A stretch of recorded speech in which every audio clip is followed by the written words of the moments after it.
Interviewée par Monaco Matin, une humoriste découverte sur France Inter a pris la parole concernant l'affaire Guillaume Meurice, récemment licencié.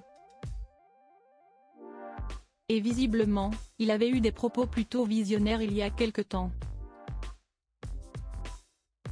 Nicole Ferroni recevra d'ici peu le prix Raymond DeVos lors du Festival de Ramatuelle, une distinction qui récompense chaque année un artiste dont l'œuvre ou l'action contribue au progrès de la langue française, à son rayonnement et à sa promotion.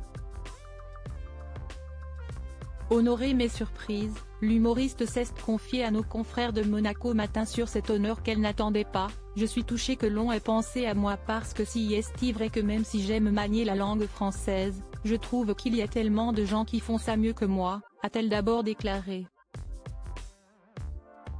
Puis de poursuivre, « Évidemment, je suis très honorée, pleine de gratitude, parce que je trouve que Raymond DeVos dans le monde de l'humour, si est vraiment une figure noble. »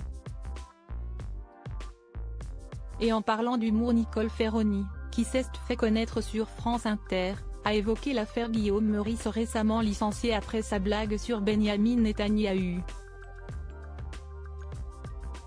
Quand je n'ai pas été reconduite à France Inter, assez vite Guillaume m'avait dit les prochains, ce sera nous et voilà.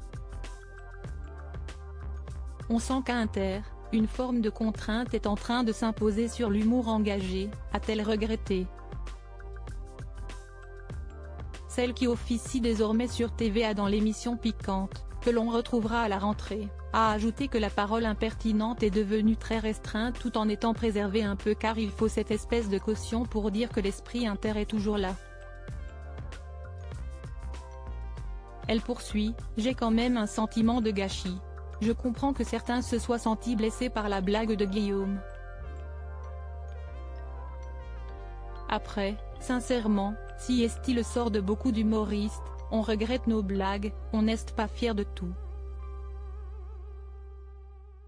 Mais ça ne méritait pas un licenciement parce que ça jette du discrédit sur la place de l'humour sur cette antenne-là », a fini d'analyser l'ex-enseignante.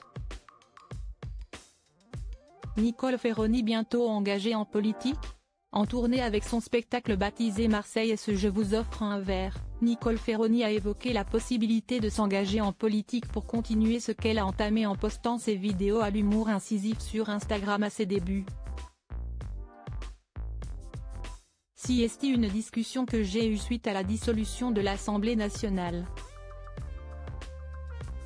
Je me suis dit bon, là, je n'y vais pas. Mais franchement, il va pas falloir trop me chercher, a-t-elle avoué à Monaco Matin. Nicole Ferroni a reconnu que l'idée lui a traversé l'esprit et pas qu'un peu. « Je suis souvent dans un rapport de colère, vindicatif et je me heurte au mur des institutions. Souvent, j'ai l'impression qu'il faudrait du bon sens pour que les choses se règlent et des fois, je trouve que les choix politiques ne sont pas toujours dans le sens que je voudrais. Comme beaucoup de gens, cela dit, a-t-elle détaillé. Puis de conclure, et en fait, si est vrai que l'idée d'un coup de faire partie de l'appareil politique, de n'être plus dans la parole mais dans la décision, me fait envie. Affaire à suivre.